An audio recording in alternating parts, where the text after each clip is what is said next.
It's kind of interesting how you try to rationalize and justify the things that you do in life at times. The model railroading thing is kind of like the racing the motorcycle thing. You do it because you feel like it, not because there's some reason that somehow benefits you on the bottom line or some major quality of life increase, other than it keeps your brain active and allows you to do things that are interesting to you. It's sort of a selfish pleasure. The beauty about model trains is it's easier to share with other people in your world, so there's a benefit there. But one of the side things that happens when you get into this kind of a thing is most people start wanting to study. It's not just about the engine and the speed and the road names and some arbitrary list of how many different models that Lionel made of these stupid things.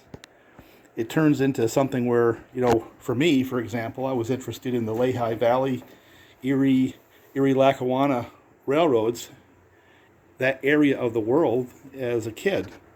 So I asked myself, I kind of went back through a little bit of self-reflection because I have the time to do that now. And why would that be?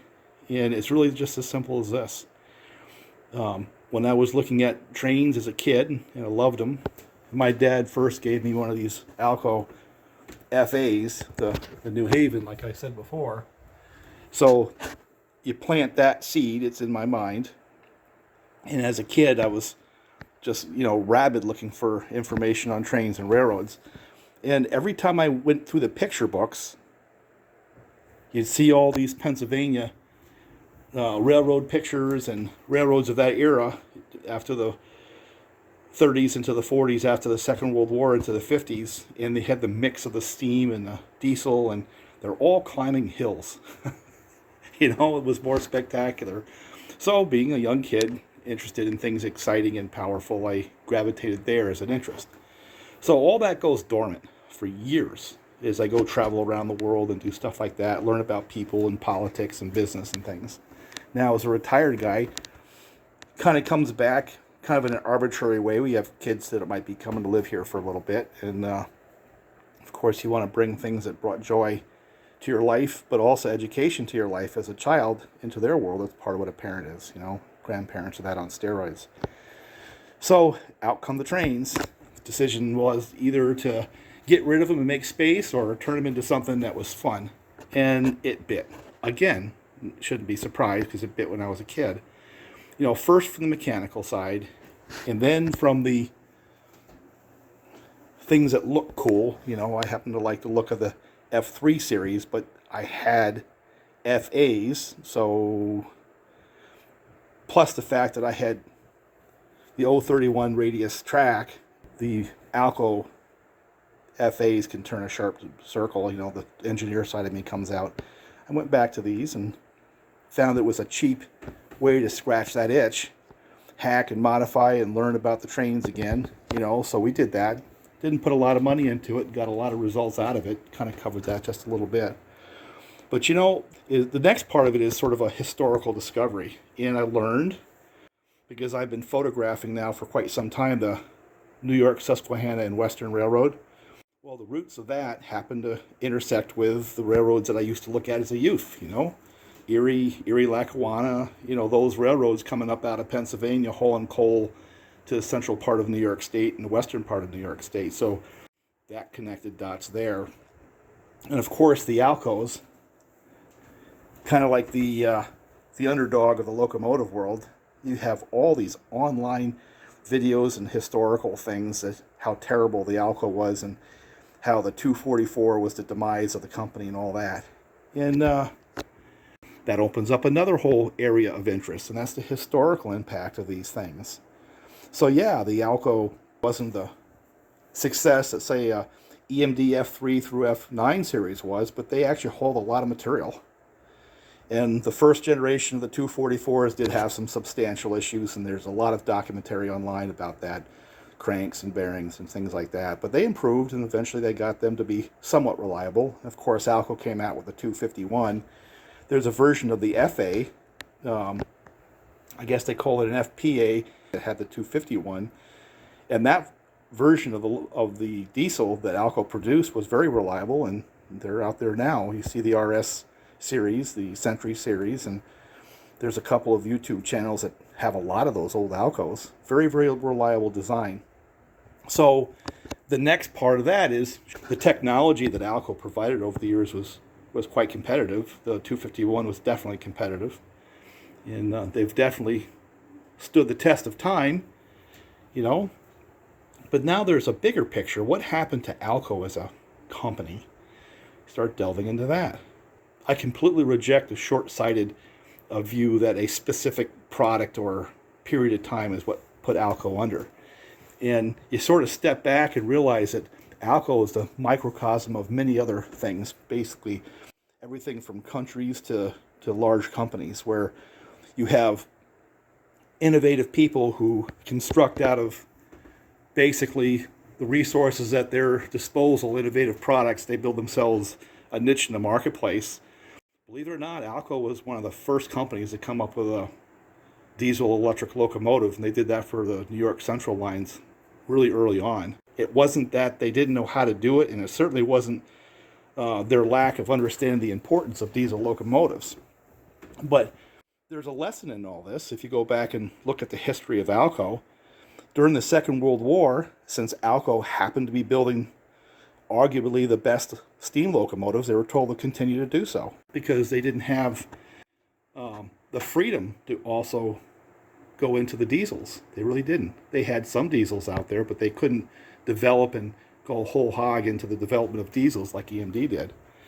And it was that intervention from outside the company that basically turned them into a second-rate diesel producer, not their ability to innovate. And by the time the 50s came along, EMD had such a huge head start that it was very hard for Alco to catch up. And they did it, arguably, with the 251s. But it was really already the momentum, the market momentum had shifted away from them.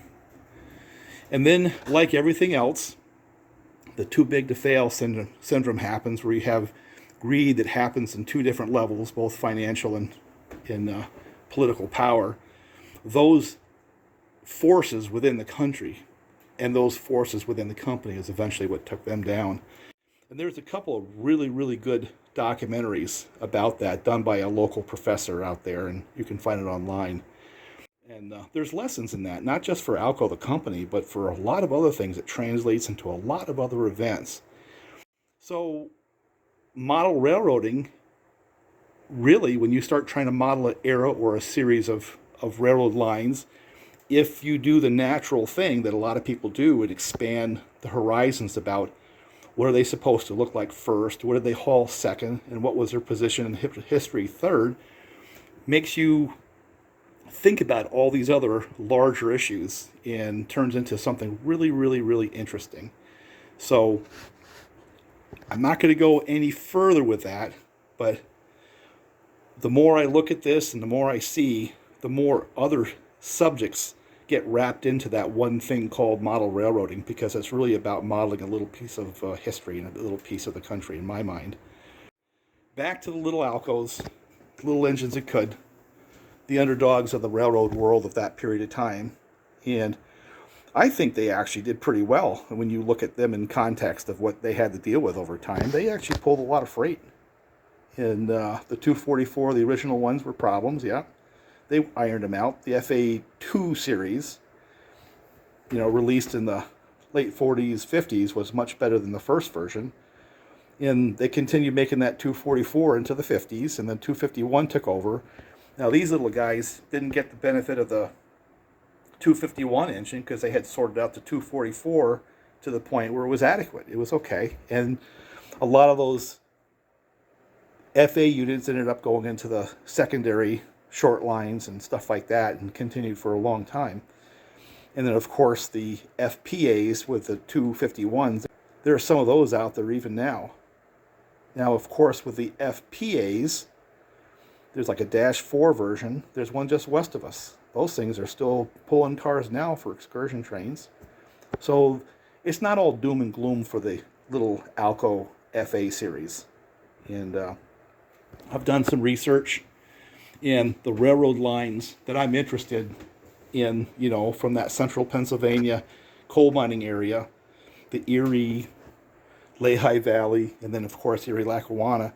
They all had them. So The problem I'm going to have is Lionel didn't make any shells with those particular road names. They did an Erie with the die cast frames, but they didn't do any of those Pennsylvania lines with the sheet metal. The only East Coast railroad that they did for the sheet metal version of these little Alcos with the New Havens. So, but from what I understand, I did some research, I found that actually the Erie Railroad had a whole bunch of them. They had like 44, 45 of them. And the Lehigh Valley had 20 of them. The New Haven had over 40 of these things. So they were out there in those railroad colors, you know. So what I need to do is find pictures so I can get these shells painted or paint them myself. But, and of course, back to the history side, you know, full circle, turns out that the Erie got blended in with Erie Lackawanna, eventually was the precursor to the New York, Susquehanna, and Western that goes by my place now, so it's a small world. All that happened, all that research, and then, of course, all the ancillary knowledge, which doesn't mean much to anyone but me, happened because I started researching what railroads had these little ALCO FA diesel locomotives. And of course, then I wanted to find out what Lionel had, and found out they only had New Haven, and off and running we go. So there's a lot more to model railroading than just whether or not it's got computers and controls, and does it sound good and make whistles and all that kind of crap. There's a historical component that almost is inevitable for a person to run into once they get into these things, if they want to model a section of the world or a particular railroad line. And I would urge people, when they get into this, if they get into this, to take that next step. Take a look at the history surrounding the railroad that you happen to be wanting to model. And in my case, these Pennsylvania coal mining railroads really had a big part in American history. And ALCO itself had a huge part in American history. And learning about that, I think, would be very, very important to not just yourself, but also your kids. So Lionel never made a Lehigh Valley FA1 or 2 for the sheet metal framed Alcos. And they made some New Havens, and so I've got some bodies I can hunt for in the New Havens if I choose to go that direction. And the only Erie FA bodies they made were for the die cast chassis, not the sheet metal chassis. So I'm going to end up having to paint these, is what it is. And the other thing is, Lionel had many, many different options for this whole series of ALCO FAs on the sheet metal frame. And the most basic version was these right here. And what I mean by basic is the options that they had were things like whether or not it had magnatration and lights and the reversers and stuff like that. Well, this one here had none of that. It just had a very basic motor with no magnatration. It did have a light, but it did not have a reversing unit. And they made the Texas Special. They seem to like those darn things. The 1055 is what this one is, that very basic model. They had a 210 and a 211, and there were slightly different options. So we'll delve into that a little bit. One of the things I want to highlight is what happens after we've made some of the modifications. I have a 12-car train, and this is the powered A and a powered B, both of them modified. This one does not have the original powered truck. It has an MPC era powered truck and chassis. And this one here has a hacked up chassis with a magnatration version of that Pullmore powered truck. Let's see what it does. See if it can pull my hill.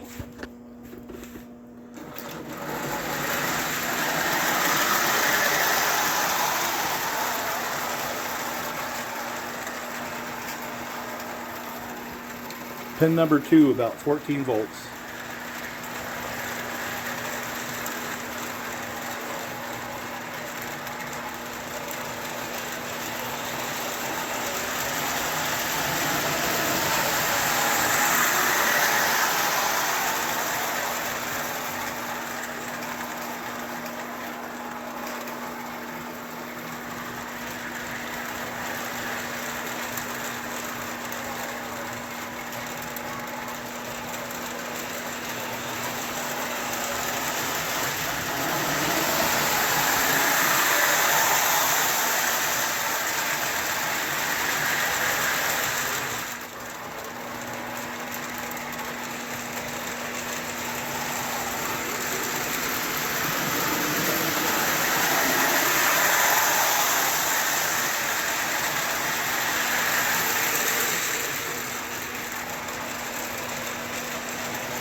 So it has no trouble, you know, and I could probably hang on more cars.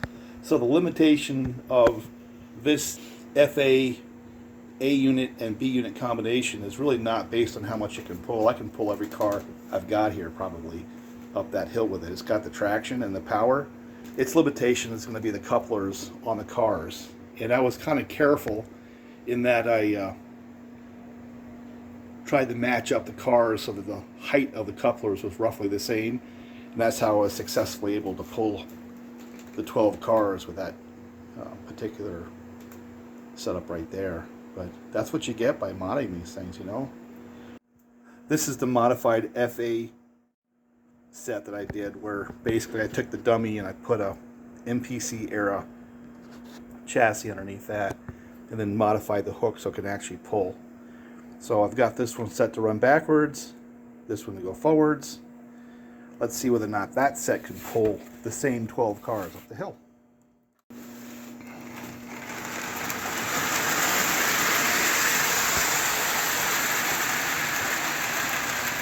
No problem.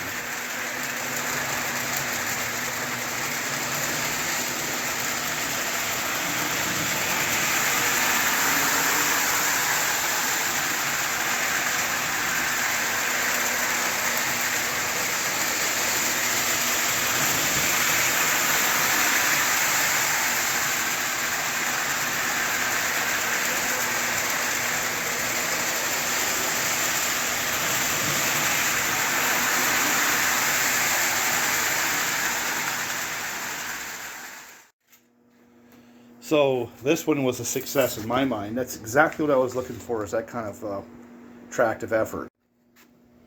1960s era magnatration, needs a dust cover, and then 2 MPC era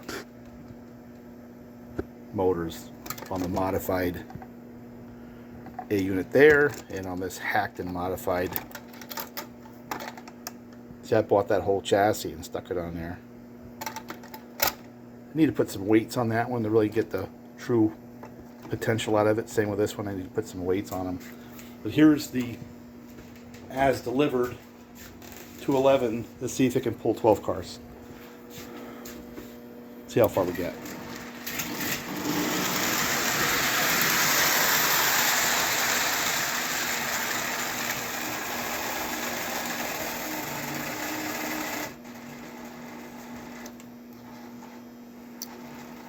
See if I can give it a little bit of help.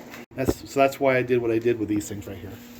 It's not that it was running out of horsepower, but it was running out of tractive power. So I would deem these as a success. What do you think about this old monster? Huh? If you remember on my ALCO FA video, the first one I did, I was trying to get a sense of which one pulled the best. And if you remember, my MPC era pretty much pulled 10 cars up around that track. And I'm not sure it would pull 12, but it certainly pulled 10. Let's go back and see how this little guy compares when it doesn't have magnatration, it doesn't have weights, it doesn't have much of anything. My question to you is, do you think that's going to pull 1 car up that hill? My guess is maximum of 3, but let's go see.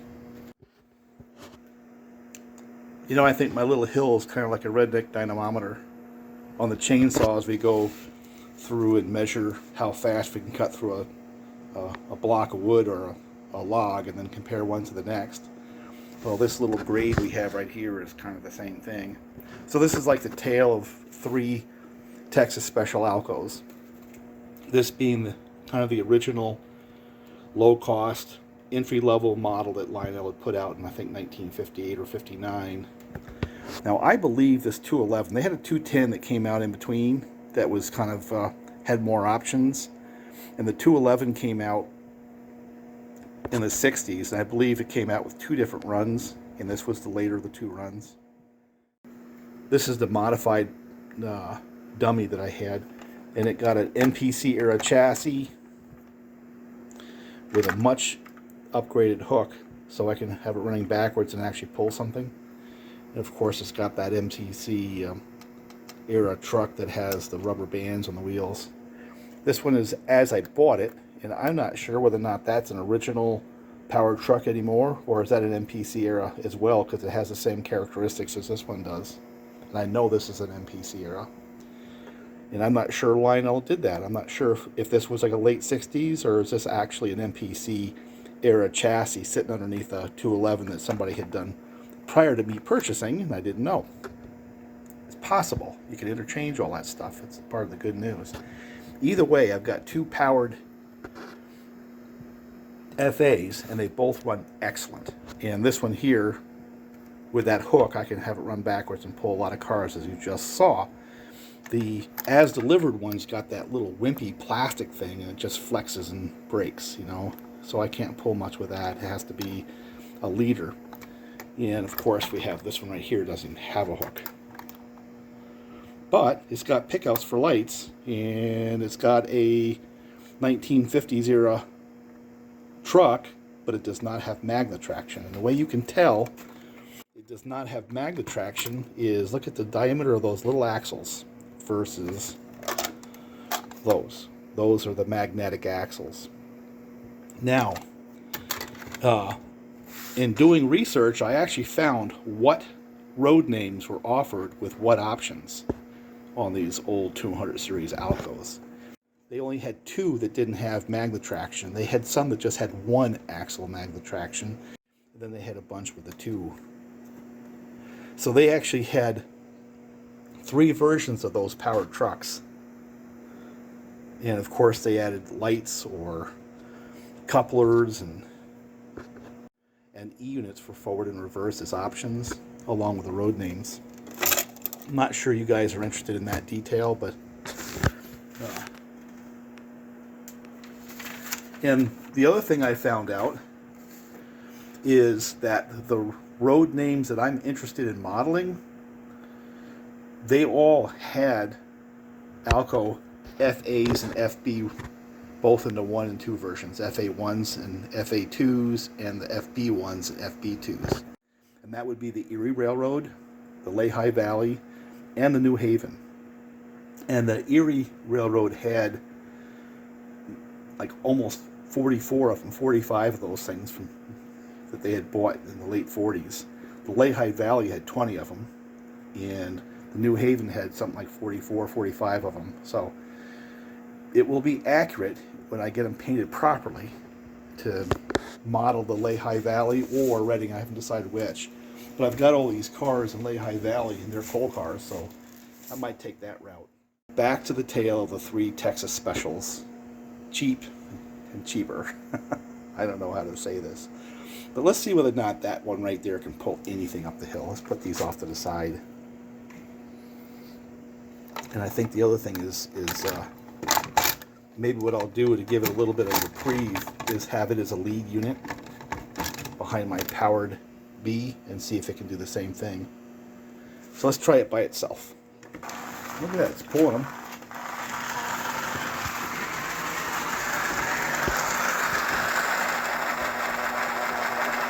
That's where it stops. If you remember, we had the 1950s era die cast frame pulling like 5 or 6 cars.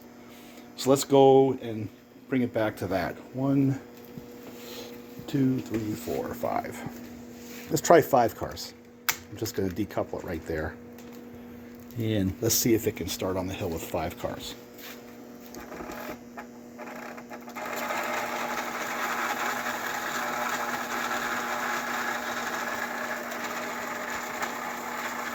Kinda.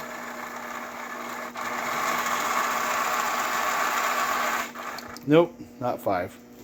How about 4?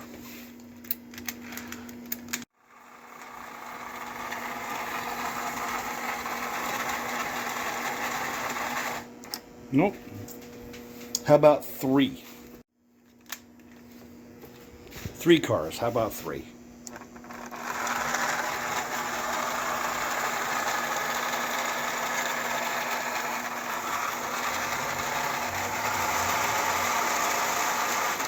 Nope. How about 2?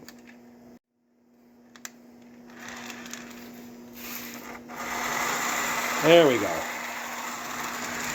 All right, so it can pull 2 cars up that grade, which means it can probably pull 4 or 5 cars on the flat. And, you know, like I said, it's kind of hampered. It doesn't have magnatration or rubber traction tires or nothing. It's just got those very simplistic, that very simplistic setup.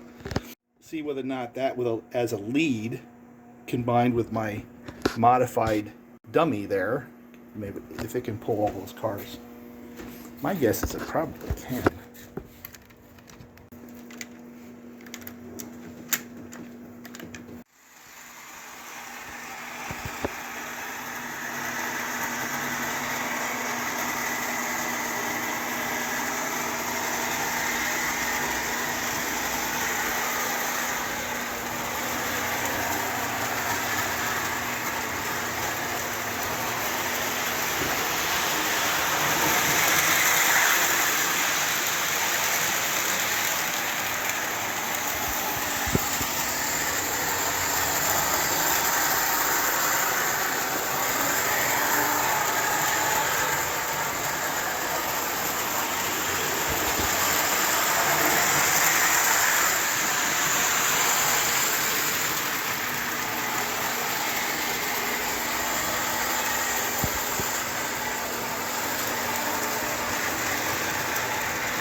That's why I modified that one, so we could have that kind of a scenario where pretty much any of the ALCO setups, whether it's my old New Haven or this guy right here, can pull a, you know, train like I want to pull on my particular layout. So we're going to call this right here the redneck dynamometer for ALCO locomotives. This little hill right here we got to climb. So I went digging through archives, and I kind of found this information from a variety of different places. And I was trying to research what road names I was going to pick, because I knew I wanted either New Haven, Lehigh Valley, or Erie. Information's online if you choose to hunt for it, and in a variety of different spots.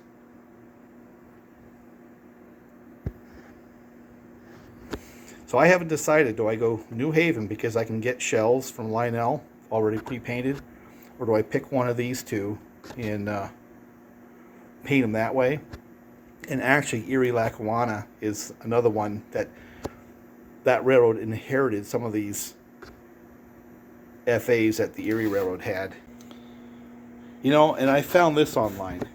And interestingly enough, my first question is it something that can be copyrighted? And so you turn the page, it's a reproduction. So they basically kind of ripped off the manual, made a copy, but it actually has good information. And what's really good, this is where I found information on the ALCOs, they have a good section on the sheet metal frame 200 series ALCO diesel locomotives sold by Lionel. I almost wish I had this last week. But if you look right here in the chart that they have, look at that. They give you the road names that Lionel had sold these sheet metal ALCOs, and none of them match what I need. The 1950s era die cast, they had the Erie, but these didn't. So I'm going to have to hack them. The only thing that's even close is the New Haven. They're in here somewhere, right there. But also look at the options they had, where you had magnetic axles, 1, 2, or nothing, right? And then the horn, so they had horns, that was another option, and then also the reverser. So there was 3 different options that came along with that series of locomotives. And you don't want one of those. And here's that little Texas 1055, 1959, that had no magnetic axles and no front couplers. See that right there as a side note? So that's good information, right? You recognize that? So I bought this, and this has turned out to be quite valuable. So I'll highly recommend that.